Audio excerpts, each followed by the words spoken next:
Good morning class. Now the next topic after work and its types is energy. So these are again very easy topics. Energy. First of all, the definition of energy. What is energy? So as we know, the definition of energy is always same, that energy is always the ability or capacity to do work. Energy is the ability to do work. So first we will write the definition. Definition के बाद आते हैं इसके types. So you have not to write all the types. जैसे chemical energy, sound energy, heat energy, nuclear energy, 9th class में सारे types का description था, तो वो फिलहाल यहाँ सारे टाइप्स हमें नहीं लिखना है। सबसे पहले आता है इसमें मैकेनिकल एनर्जी, जो हमें स्टडी करना है टाइप, जिसके derivation, theory, definition, all these things are there, वो है आपका मैकेनिकल एनर्जी। उसको भी डिस्क्राइब नहीं करना है, आप चाहें तो मैकेनिकल एनर्जी की डेफिनेशन लिख सकते हैं। The amount of energy required to do mechanical work is known as mechanical energy.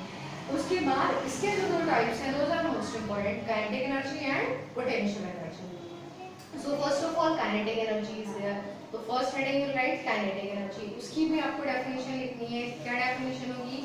The energy possessed by a body due to its motion is known as it's kinetic energy. उसके बाद kinetic energy का formula you already know, half mv², but इसको drive करना है। उसका derivation भी था 9th class में, लेकिन यहाँ पर बस चेंज ये है कि जो सारे डेरिवेशंस हैं वो जनरल मेथड से नहीं है, बल्कि कैलकुलस मेथड से हैं। तो अगर जनरल मेथड की बात करें, फिलहाल दोनों में डायग्राम सेम है। डायग्राम इज दिस वन, और इस डायग्राम में ऑब्जेक्ट यहाँ से यहाँ तक मोशन करता है under any external force, distance cover करता है s, मास है उसका m, और इनिशियल वेलोसिटी उसकी 0 है और फाइनल वेलोसिटी इज 0। ओके, तो इस कंडीशन में जब हम इसको ड्राइव करते थे, इसको फॉर्मूला को, तो सबसे पहले हम चाहें तो वर्क के रिलेशन से स्टार्ट कर दें, या मैंने थर्ड इक्वेशन से स्टार्ट किया। Third equation of motion v² minus q² is equal to 2as। Then हमने डिस्प्लेसमेंट फाइंड किया, v² minus q² is equal to 2a।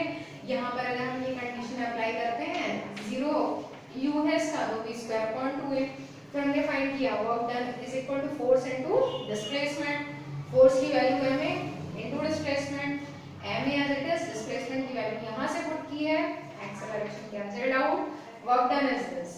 फिर एक लाइन यहां लिखी जाएगी, this work done is stored in the form of kinetic energy of the body. This is important line, ये लिखेंगे तभी आपका जो सिंबल है वो काइनेटिक एनर्जी का सिंबल आ जाएगा। Relation is this, but skip this method, क्योंकि हमें जिससे क्वेश्चन आते हैं वही लिखेंगे। Skip this method, make the diagram start from here bye calculus method. ठीक है, कैलकुलस मेथड में क्या चेंज है? डिफरेंशिएशन और इंटीग्रेशन का यूज है।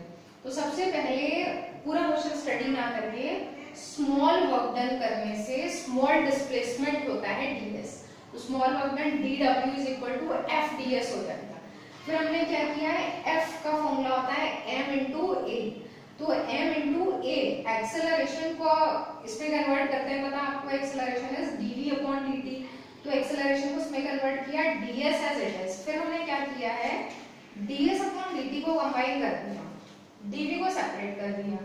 ds अपॉन dt क्या हो जाता है? वेलोसिटी, तो वेलोसिटी इनटू dv, तो ये रिलेशन जो dw का था वो इस फॉर्म में आ गया mv/dv। ओके, अब हमें फाइंड करना है टोटल वर्क डन। तो टोटल वर्क डन के लिए हमें इस रिलेशन का क्या करना होगा? इंटीग्रेशन। इंटीग्रेशन जब करते हैं तो लिमिट्स पुट करनी होती है। तो बॉडी की वेलोसिटी कहां से कहां तक चेंज हुई? 0 से v तक, mass is constant, v dv integration किसका होगा? v का, क्योंकि जो d के साथ में लिखा हो उस क्वांटिटी का डिफरेंशिएशन इंटीग्रेशन होता है।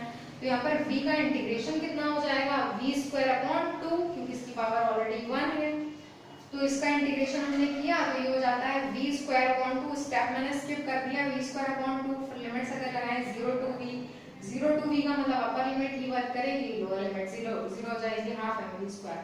फिर हमने वही लाइन लिख दी यहाँ पर, this work done is stored in the form of kinetic energy of the body, so k is equal to this. So this method you write. Okay, यहाँ पर आपको एक काम करना है, कुछ लाइंस मैंने जो नहीं लिखी वो आपको लिखनी, जैसे यहाँ this work done is stored in the form of kinetic energy of the body, और यहाँ पर he let by doing small work dw the small displacement of the body is ds। फिर आप स्टार्ट करेंगे। ओके, फिर और कुछ चीजें जो एग्जाम में मार्क्स लाती हैं, जैसे यहाँ पर जो हमने चेंजेस किए हैं वो चेंजेस हमें बताने पड़ेंगे, तो इस चीज का ध्यान रखिएगा कि ये हमें लिखना है साइड में। उसके बाद एक इम्पोर्टेंट थ्योरम आती है, always it comes in 3 marks in exam, बहुत इंपॉर्टेंट है ये वर्क एनर्जी थ्योरम। इससे पहले थी impulse momentum theorem, specially theorem का आप ध्यान रखिए। वर्क एनर्जी थ्योरम क्या होती है? वर्क एनर्जी थ्योरम का मतलब होता है कि बॉडी पर वर्क करने से उसकी वेलोसिटी चेंज होती है, इनिशियल से फाइनल में कन्वर्ट हो गई। वो वेलोसिटी चेंज होने का मतलब काइनेटिक एनर्जी में चेंज हो रहा है। तो अगर वर्क करने से वेलोसिटी इंक्रीज हो गई, स्पीड बढ़ गई, तो हम लिख सकते हैं कि work done W is equal to final kinetic energy minus initial kinetic energy, क्योंकि फाइनल ज्यादा वेलोसिटी है। तो ये जो रिलेशन होता है W is equal to KF minus KI, final kinetic energy minus initial kinetic energy, it is known as work energy theorem. ये इसका स्टेटमेंट है। ये जनरल मेथड है जो आपको नहीं लिखना है, लेकिन ड्राइव कैसे करते हैं वही थर्ड इक्वेशन में तीनों टर्म्स में हाफ m से मल्टीप्लाई कर दिया। हाफ m से मल्टीप्लाई करेंगे, ये kf और ये ki हो जाता है, half mv square minus half mu square. ये जो है आपका 2 से 2 कैंसिल हो गया, mas क्या है w। अब आपको करना है किससे? कैलकुलस मेथड से, लेकिन दैट इज वेरी इजी क्योंकि आप ये कर चुके हैं। इसके बाद क्या करना है, कैसे हमें वर्क एनर्जी थ्योरम ड्राइव करनी है, बस इतना ध्यान रखिए।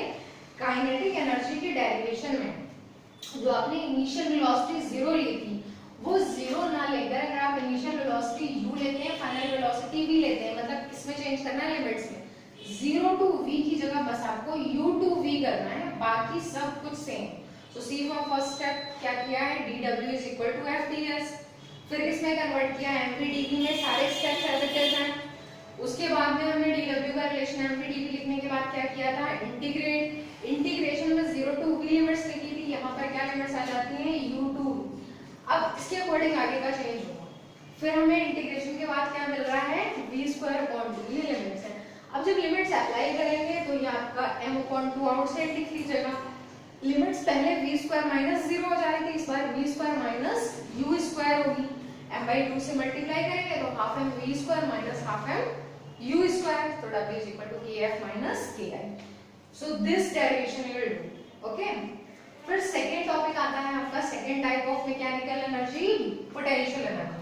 पोटेंशियल एनर्जी की definition, the energy possessed by a body due to its position और configuration, दोनों वर्ड्स लिखने हैं, is known as potential energy। इसके टाइप्स होते हैं 3। एक तो ग्रेविटेशनल पोटेंशियल एनर्जी जो आपने सबसे ज्यादा पढ़ी हो, जिसका फॉर्मूला ये होता है, ये है gravitational potential energy, because it is due to the attraction of ground, उसकी वजह से, क्योंकि जितनी हाइट पे हम जा रहे हैं उतनी पोटेंशियल एनर्जी इंक्रीज हो रही है।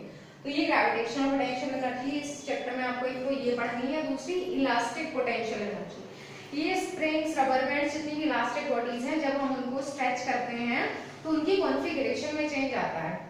तो कॉन्फ़िगरेशन में चेंज आने से जब हम स्प्रिंग को रिलीज करेंगे तो वो अपने आप से वर्क करता है, इसका मतलब उसके अंदर एनर्जी स्टोर हो जाती है। तो कॉन्फ़िगरेशन की वजह से जो चेंजेस आते हैं वो इलास्टिक पोटेंशियल एनर्जी का रीजन है।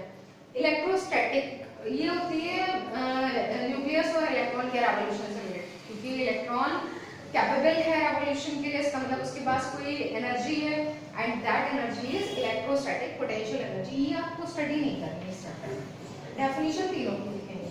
तो first of all starting from gravitational potential energy, definition क्या लिखनी है, this is the energy possessed by a body due to its position या due to its separation from ground. उसके बाद इसका फॉर्मूला ड्राइव करेंगे, ये वही 9th क्लास वाला डेरिवेशन है। एक ब्लॉक यहाँ था, इसको यहाँ से यहाँ तक ले जाने में वर्क किया, इसका मास m था और हाइट कवर की इसने h।